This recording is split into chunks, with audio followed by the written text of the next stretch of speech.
रोशनी और आवाजों का मेला, 50 कहानियां, एक सपना बसेरा। कोई हंसाएगा, कोई रुलाएगा, कोई मंजर दिल को जगाएगा। संग चलेंगे, साथ निभाएंगे, ये सफर मिलके हम सजाएंगे। Hello, I'm Check. Silicon. फिर मिलते हैं किसी रोज। इसी सफर का नाम है कहानी। दादी नानी की नरम मनमनी गोद है कहानी, और दादा नाना की ठकठकाती लाठी है कहानी, है ना? सही मायनों में देखा जाए तो खेतों के बीच से जब आप गुजरते हैं तो पगडंडियों पर डगमगाते हुए, लड़खड़ाते हुए चलते हैं, और उस लड़खड़ाती चाल के साथ एक मदमस्त चाल आप में जब उभरती है, वो है कहानी। और कंक्रीट के जंगलों में भी जब जाते हैं तो गगनचुंबी इमारतों को देखते हुए जब आपकी आंखें चौंधियाने लगती है, तो वो आंखों का चौंधियाना, वो टोपी का गिर जाना, वो गर्दन का दुखना है कहानी। सच पूछे तो ये पूरी सृष्टि एक कहानी है जिसके रचयिता है वो परम पिता, वो परम रचयिता। तो जब आप संत गार्डिये जी प्रेक्षागृह के अंक में शिशुओं की भांति रोज कहानी सुनने आते हैं, आपके उसी शिशु मन का मैं स्वागत करती हूँ, आह्वान करती हूँ। मेरा नाम मधुमिता गांगुली, नमस्कार। और आपको पता ही है कि मंच कृति नाट्य समिति की बहुत ही खूबसूरत प्रस्तुति है 17 दिन 50 कहानियां। 17 दिन 50 कहानियां, जिसके जरिए मंच कृति समिति एक रिकॉर्ड कायम करने की कोशिश कर रही है। एक ऐसा रिकॉर्ड जिसके बारे में शायद एक साल बाद आप सुनेंगे कि फलाने बुक ऑफ रिकॉर्ड्स में इसके बारे में जिक्र है। तो आपको खुद लगेगा कि आप ये जो इतिहास बन रहा है, इस इतिहास के बनने का आप हिस्सा हैं। तो इसके लिए हार्दिक बधाई आपको। अब बहुत सारी बातें हो चुकी हैं। अब आप जानते हैं कि बहुत सारी चीजें, जो भी हम कुछ भी शुरू करना चाहते हैं, उसका शुभारंभ, उसके शुभारंभ की एक परंपरा है, और वो परंपरा हम निभाते आए हैं पहले दिन से, आज भी निभाएंगे। और शुभारंभ के लिए, आरंभ को शुभ बनाने के लिए हम गीत प्रज्वलित करेंगे मंच पर। और इसके लिए मैं मंच पर बुलाना चाहूंगी उन लेखिकाओं को। वैसे तो गणमान्य लेखिकाएं हमारे बीच मौजूद हैं, ये हमारा सौभाग्य है, क्योंकि जो 50 की 50 कहानियां हैं वो सब फीमेल राइटर्स के लेखिकाओं की हैं। तो आज जिनकी कहानियां हम प्रस्तुत कर रहे हैं उनमें से स्वरूप कुमारी बख्शी जी, स्वर्गीय स्वरूप कुमारी बख्शी जी की सुपुत्री प्रोफेसर मालवीय जी हमारे बीच मौजूद हैं। साथ ही साथ जो तीसरी कहानी है उनकी लेखिका निवेदिता हुड्डा-कोटी जी, वो भी हमारे बीच मौजूद हैं। हम उनसे दरखास्त करेंगे, अनुरोध करेंगे, सादर आमंत्रित करेंगे इस मंच पर। और साथ ही साथ मैं एक छोटा सा अनुरोध करूंगी अपने प्यारे नूतन मैम को, मतलब नूतन वशिष्ठ जी को और अनुपमा शरद जी को, कि वो ससम्मान इन दोनों लेखिकाओं को मंच पर ले आए।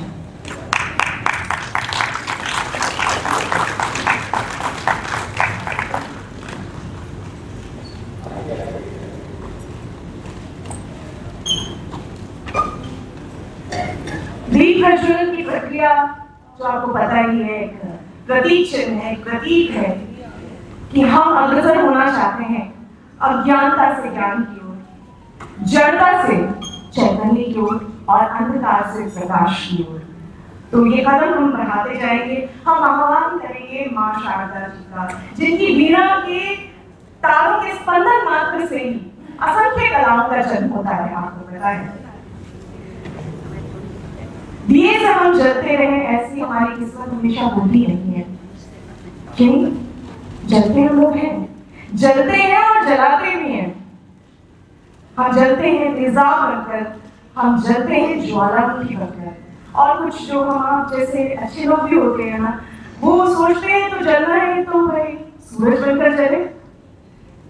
तो जलते हैं दिन की रोशनी में सूरज बनकर, और कभी कभी यूं भी हो जाता है कि अपने अहम के ताप में कई लोगों को हम झुलसा देते हैं।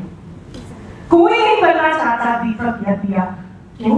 कोई फूंक मारकर कहीं बुझाना नहीं, लेकिन ये दिया आज बुझेगा नहीं, क्योंकि ये हम जानते हैं कि जो दिया बनकर जलते हैं, अदृश्य हाथ उनका संरक्षण जरूर से करते हैं।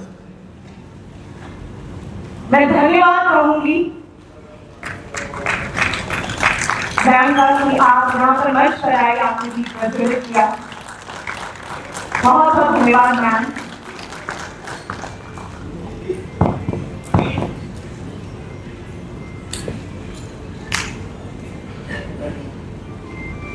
इसलिए कि लोग रोशन रहे,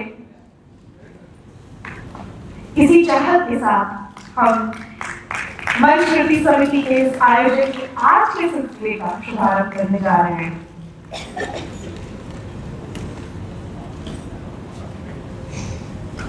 जोरदार तालियां।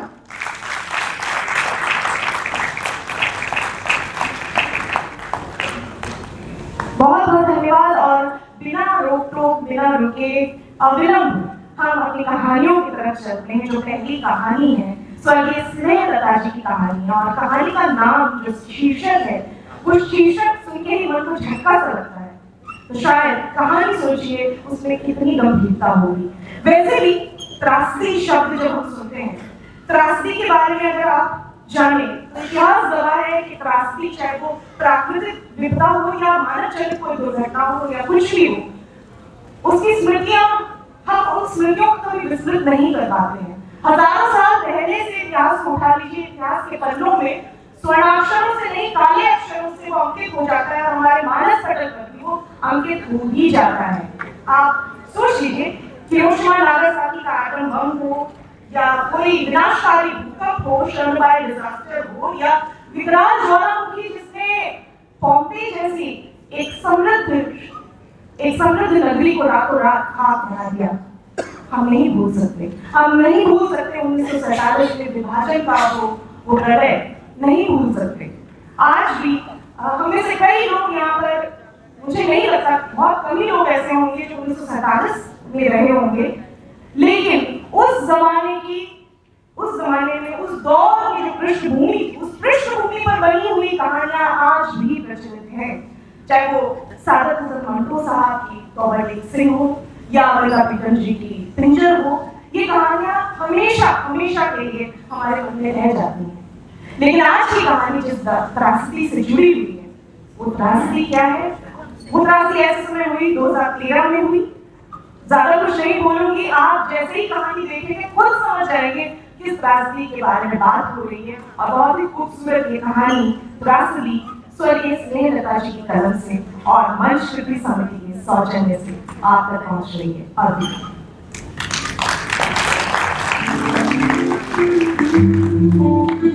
कहानी त्रासदी, लेखिका स्नेहलता।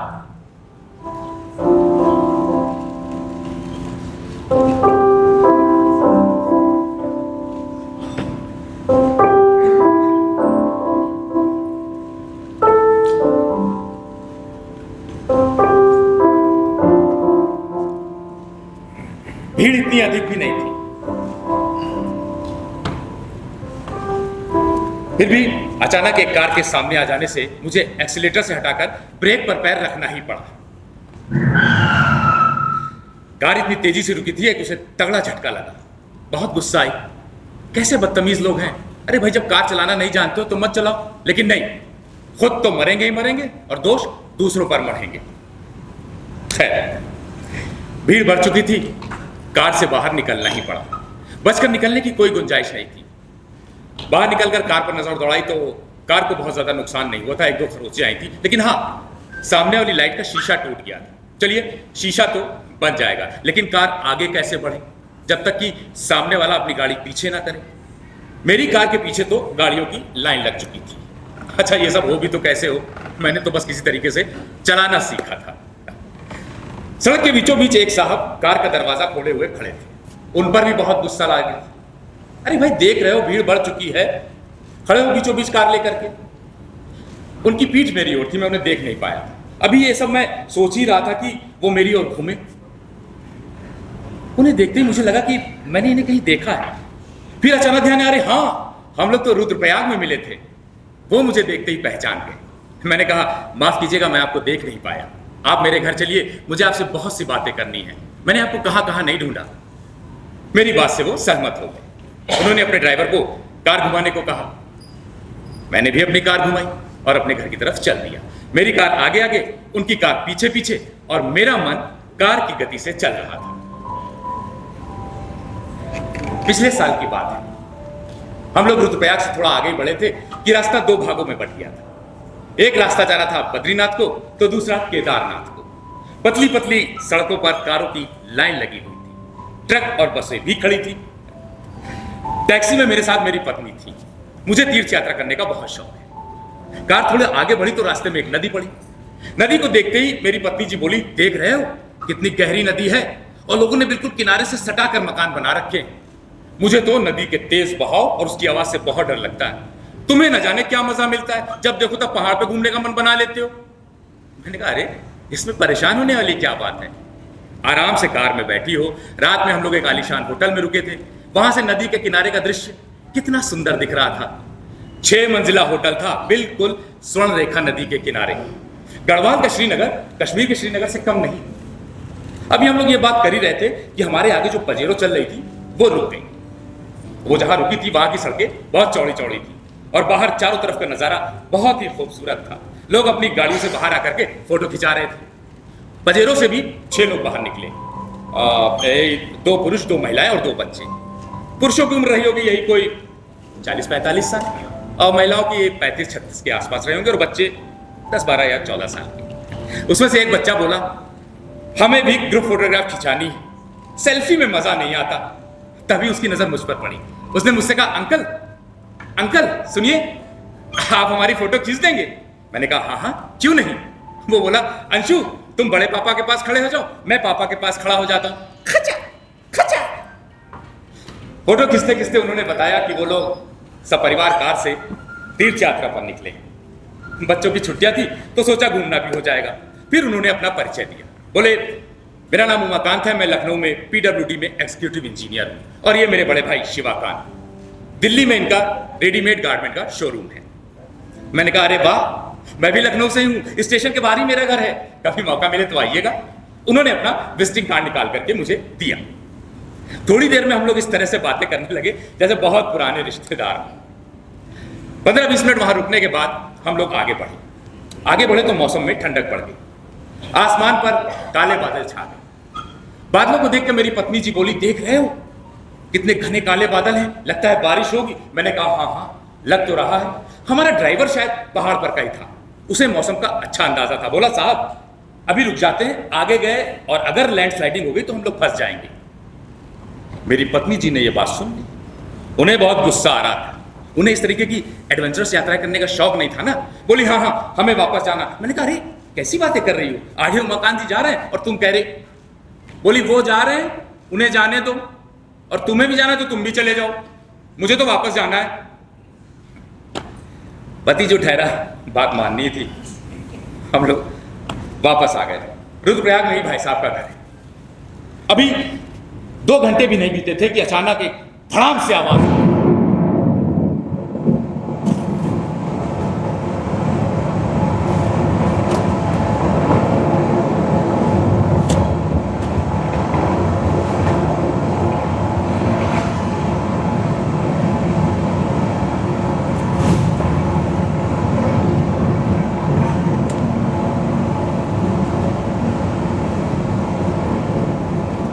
ऐसा लगा जैसे प्रलय आ गई हो। हमारे सामने बड़े बड़े पहाड़ टूट कर गिर रहे थे, मकान ताश के पत्तों की तरह ढह रहे थे। ऐसा भयानक दृश्य पहले कभी नहीं देखा था। सिर्फ नदियों की गर्जन और पहाड़ों की दहाड़, सब कुछ मिट रहा था।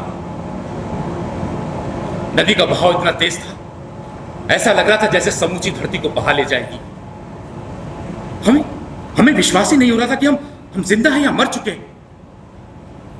आधे घंटे की प्रलय के बाद जब हमें होश आया तो हमने महसूस किया कि यह ईश्वर का करिश्मा है या कुदरत का कहर। चारों तरफ मलबे का ढेर था। जहां पर हम रुके थे वहां से दहाड़ती हुई नदी एकदम साफ दिखाई दे रही थी। अपनी आंखों पर विश्वास नहीं हो रहा था। बड़े बड़े पहाड़ नदी में गिर गए थे, कारें नदी में तैर रही थी। अभी थोड़ी देर तक पहले जहां जहां आलीशान बिल्डिंगें, होटल थे, वो सब मलबे के ढेर में बदल चुका था। बिजली, पानी सब गुल। सड़कें टूट रही थी, चट्टानें दरक रही थी। हमारी अपनी टैक्सी का कोई पता नहीं था। हम विश्वास ही नहीं कर पा रहे थे कि हम जिंदा हैं। उस दिन के बारे में सोच लेता हूं तो आज भी दिल में दहशत हो जाती है। 2 दिन तक हम लोग पहाड़ों पर ऊबड़ खाबड़ रास्ते पर किसी तरह संभलते संभालते थके हारे वापस हरिद्वार पहुंचे। हरिद्वार पहुंचे तो अखबार, रेडियो, टीवी सब उत्तराखंड की त्रासदी से भरे पड़े थे। तभी मुझे अचानक उमाकांत जी और शिवाकांत जी का ध्यान आया। उनका विजिटिंग कार्ड मेरे पास था। मैंने उन्हें कॉल की। कॉल नहीं उठा, ना ही उनका पता चला। और आज 1 साल बाद उमाकांत जी मेरे सामने थे, जिसकी मैंने कल्पना भी नहीं की थी। उमाकांत जी को देखकर मुझे बहुत दुख हुआ। अभी पिछले साल की तो बात है। लंबे चौड़े लहीम सहीम नौजवान थे और आज बैसाखी के सहारे ठीक से खड़े भी नहीं हो पा रहे थे। चेहरे से बहुत ही बूढ़े और बीमार लग रहे थे। बैठते ही रोने लगे और बोले, क्या बताऊं, हमारी तो दुनिया ही उजड़ गई। तीर्थ यात्रा पर निकले थे सब परिवार, भगवान शंकर के दर्शन करने। किस जन्मों की सजा दी है भगवान ने हमें। हमने किसी का क्या बिगाड़ा था? हमने किसी का कुछ नहीं बिगाड़ा। उस दिन आप लोगों के जाने के बाद हमने सोचा कि बादल आए हैं, थोड़ी देर बरस कर चले जाएंगे। अभी हम लोग मुश्किल से 4-5 किलोमीटर आगे ही गए थे कि एक बड़ा सा पहाड़ का टुकड़ा हमारी कार पर आ गिरा।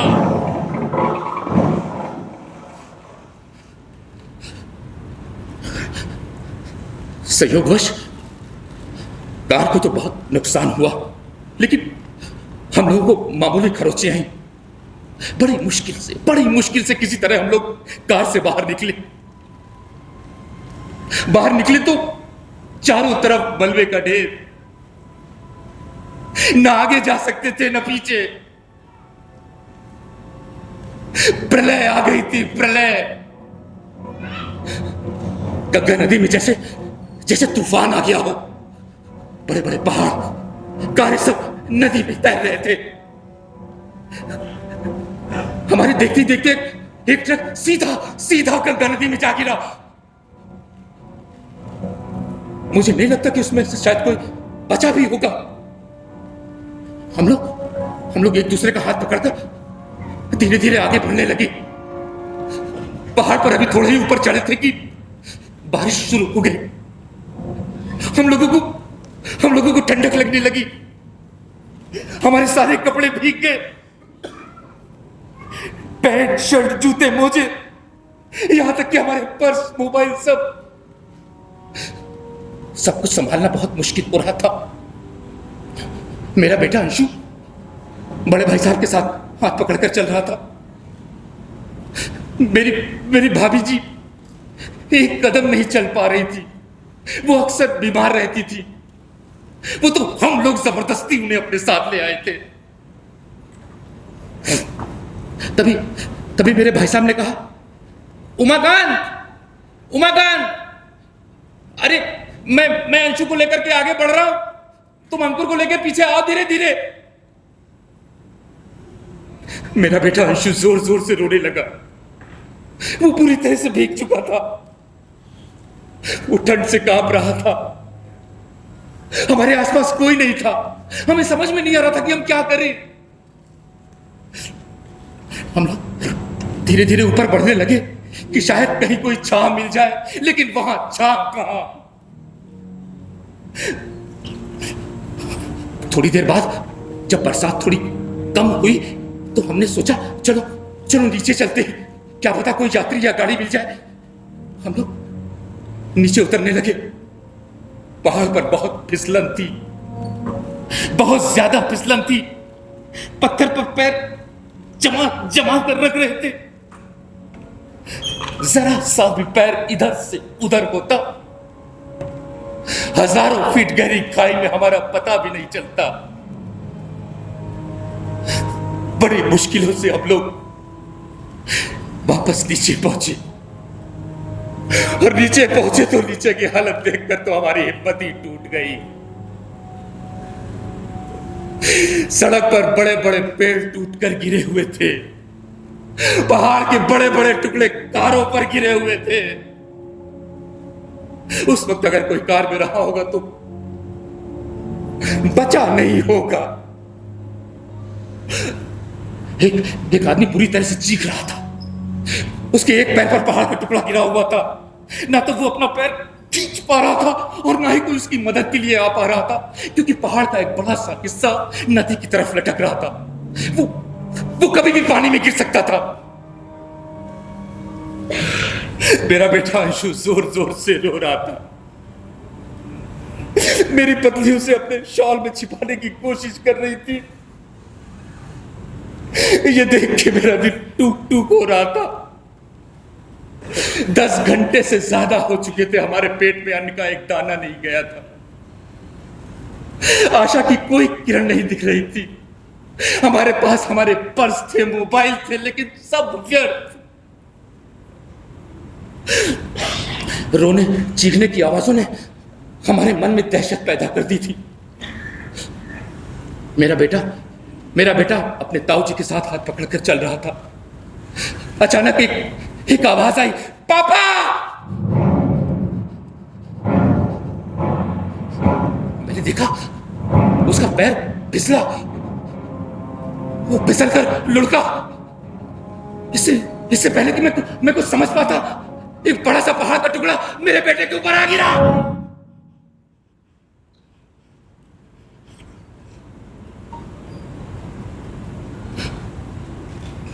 वो वही दब गया।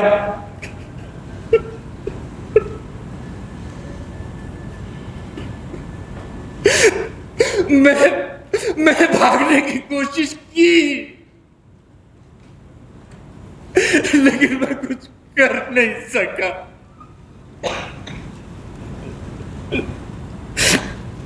मेरा बेटा।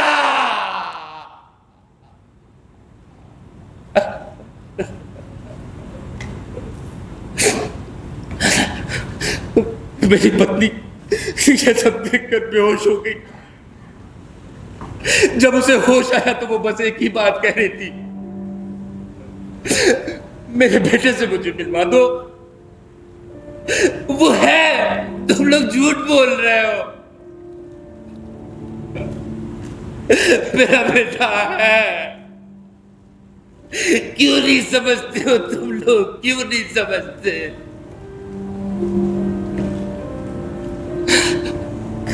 बारिश तेज हो गई, अंधेरा पड़ने लगा। मैं ईश्वर से प्रार्थना कर रहा था, भगवान मुझे भी मौत दे दे। लेकिन मौत इतनी आसानी से आती कहां है।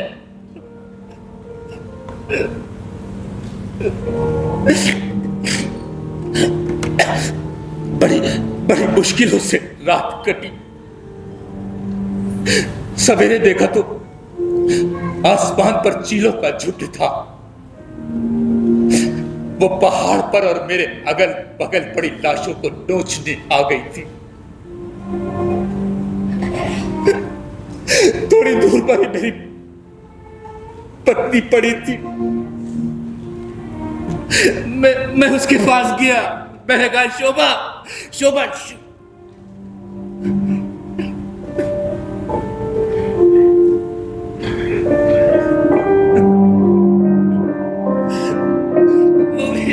छोड़कर चली गई।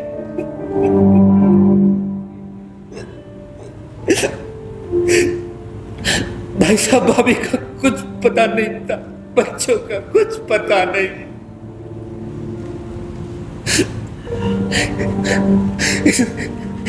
यहां से अपनी पत्नी तक जाने में कई बार मेरा पैर कई लाशों पर पड़ा।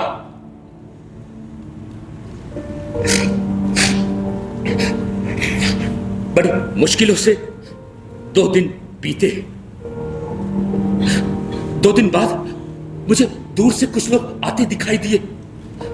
मुझे लगा शायद वो हमारी मदद के लिए आ रहे हैं, लेकिन ये क्या, वो पास में आते ही हमारी घड़ी, हमारी चेन, हमारे पर्स वो सब लेने लगे।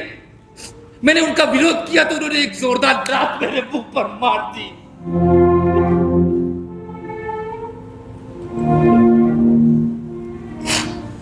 मैं कुछ नहीं कर सका।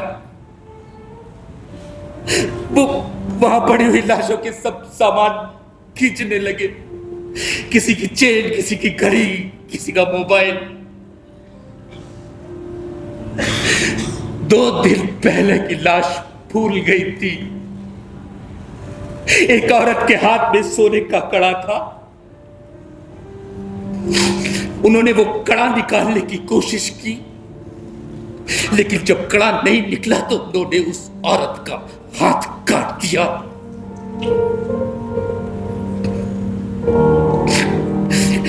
मौत से बदतर हो गई थी जिंदगी।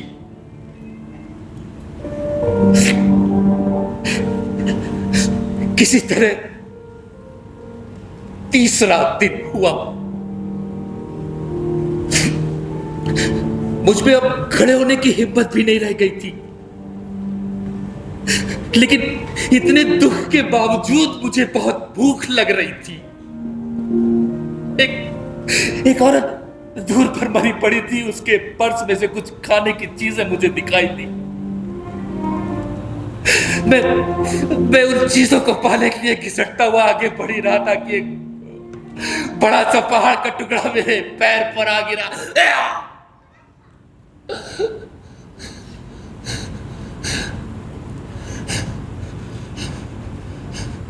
उसके बाद क्या हुआ मुझे कुछ याद नहीं।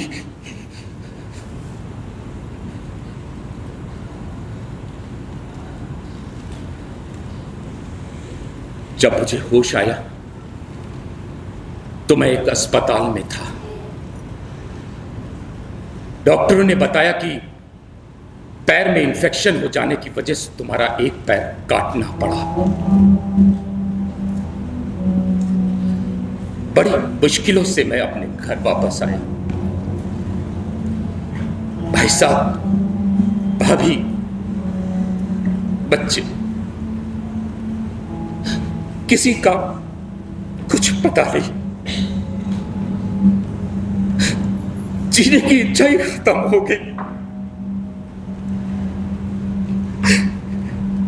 दूसरों को देखता हूं तो बस ये सोचकर सब्र कर लेता हूं कि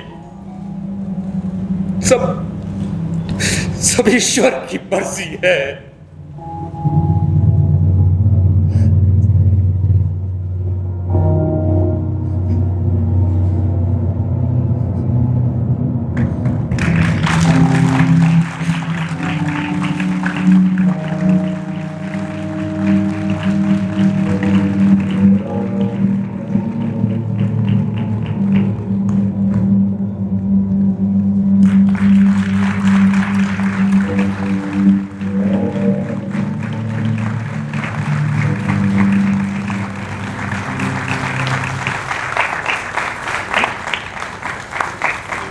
मुझे लगता है मुझे सहज होने के लिए थोड़ा वक्त लगेगा, और आपको भी। जितनी हृदय विदारक की कहानी थी उतनी ही खूबसूरत प्रस्तुति थी अमरीश बॉबी की। एक बार जोरदार तालियां।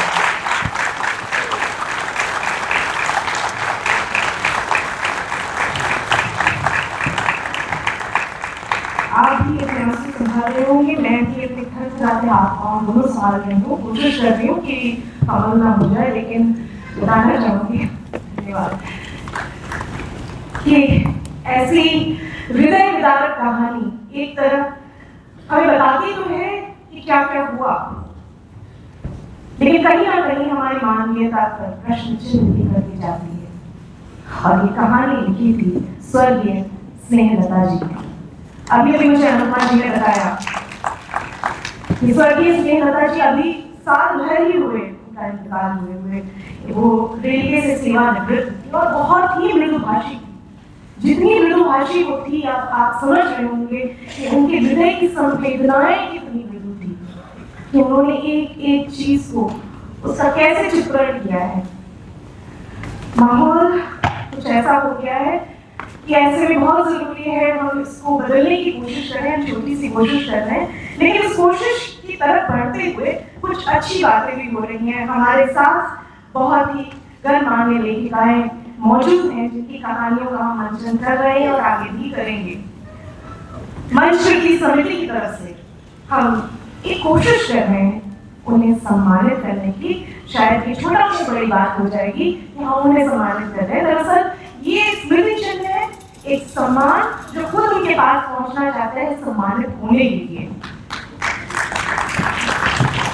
तो मैं सबसे पहले आदरणीय नूतन वशिष्ठ जी से अनुरोध करूंगी कि वो ससम्मान ये सम्मान, ये स्मृति चिन्ह इन लेखिकाओं को प्रदान करें।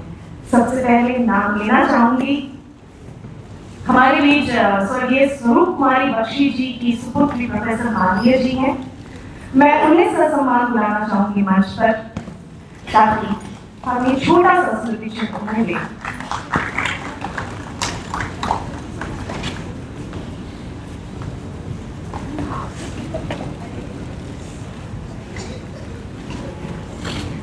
मंचकृति की तरफ से मैं संगम बहुगुणा जी से अनुरोध करना चाहूंगी कि वो स्मृति चिन्ह प्रोफेसर मालवीय जी को प्रदान करें। मैम का यहाँ पर मंच पे आना अपने आप में हमारे लिए गौरव की बात है। जोरदार तालियां होनी चाहिए इसके लिए।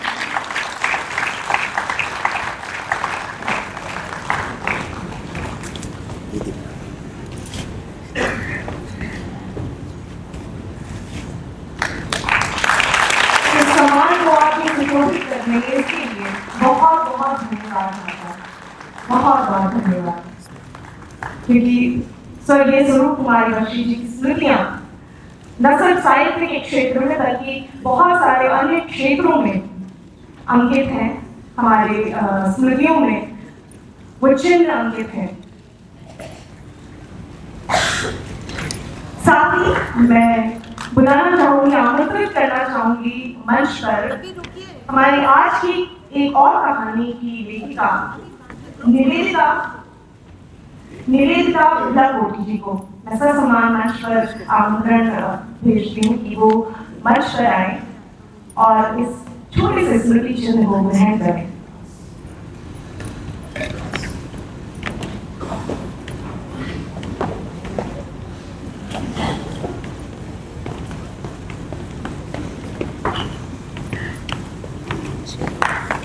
बहुत बहुत धन्यवाद आपका। आपके हाथों में जो स्मृति चिन्ह को छू गया है, अब ये सच में स्वर्ण पदक बन गया है। बहुत बहुत धन्यवाद आपका। जोरदार तालियां। बहुत बहुत धन्यवाद आपका संगम सर, आपका भी बहुत बहुत धन्यवाद। आगे हम कहानियों की तरफ बढ़ते हैं। मैं चाहूंगी कि आप निशु जी, आप प्रोफेसर मालवीय जी को और निवेदिता जी को ससम्मान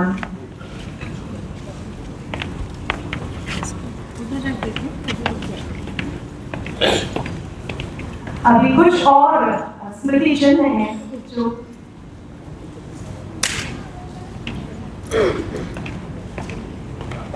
कुछ और सम्मान है, कुछ और स्मृति चिन्ह है। शायद सम्मान इसे नहीं कह सकते, स्मृति चिन्ह है जिनको सम्मानित करने के लिए ये लेखिकाएं मंच पर आ रही हैं। मैं ऐसा सम्मान बुलाना चाहूंगी मंच पर डॉक्टर मंजू कर्नाटक को। ये मेरा सौभाग्य है कि मैंने उनकी ये कहानी का मंचन में मैंने काम किया है और बहुत ही हृदय विदारक उनकी कहानी थी। बहुत बहुत धन्यवाद मैम आपका।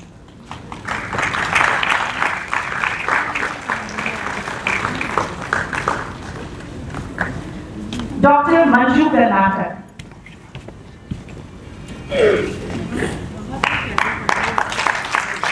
बहुत बहुत धन्यवाद। और साथ ही साथ मैं बुलाना चाहूंगी डॉक्टर मंजू शुक्ला जी को मंच पर। निवेदन करती हूँ कि वो आए मंच पर, इस मंच की शोभा बढ़ाएं और साथ ही साथ स्मृति चिन्ह को स्पर्श करके इसे स्वर्ण पदक बना दें।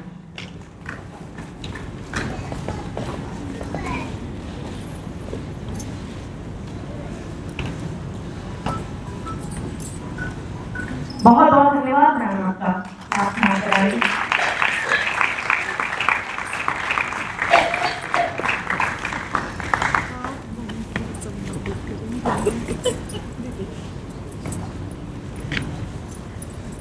जोरदार तालियां।